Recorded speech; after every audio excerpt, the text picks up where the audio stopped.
இருக்கு.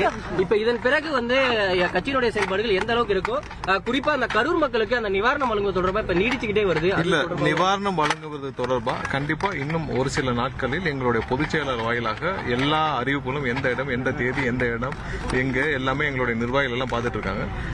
எந்த விதத்திலும் எங்களுடைய கட்சி பணிகள் அங்கங்கே தொய்வு இல்லாமல் நடந்துட்டு இருக்கு. என்ன இந்த மிகப்பெரிய துக்கத்திலிருந்து நாங்கள் எந்த நிகழ்ச்சியும் செய்யாமல் இருக்கிறோம். அது கண்டிப்பாக இன்னொரு ஒரு சில நாள்ல எங்களுடைய பொதுச் செயலர் வாயிலாக இது அறிவிக்கப்படும். கட்சியினுடைய அடுத்த கட்ட நடவடிக்கைகள் செயல்பாடுகள் எப்ப சார் எதிர்பார்க்கலாம்? விரைந்து இல்ல கண்டிப்பாக இந்த கரூர்ல பாதிக்கப்பட்ட மக்களை சந்தித்த பிறகுதான் நாங்கள் எங்களுடைய எந்த விஷயத்தையும் நாங்கள் அடுத்த கட்டத்திற்கு நாங்கள் யோசிக்கவும் முடியும்.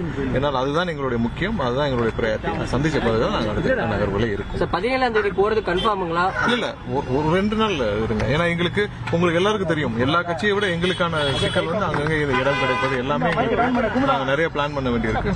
இன்னும் 1 நாள் 2 நாள் பொறுத்துக்கோங்க. அதுக்குள்ள அறிவிப்புகள் எங்களுடைய பொதுச்செயலாளர் மூலமாக இருக்கும். நிகழ்ச்சி நடத்துறதுல மண்டபம் கொடுப்பதுல ஏதோ ப்ராப்ளம் சொல்றாங்க சார்? இல்ல, கண்டிப்பா ஒரு சில நாள்ல நாங்க 1 நாள் பொறுத்துக்கோங்க. நாங்க கண்டிப்பாக அறிவிப்போம். நன்றி. எல்லாரும் நீங்க காலையில இருந்து காத்துட்டு இருக்கீங்க, தயவு செஞ்சு நீங்க கிளம்பி போகலாம். நன்றி.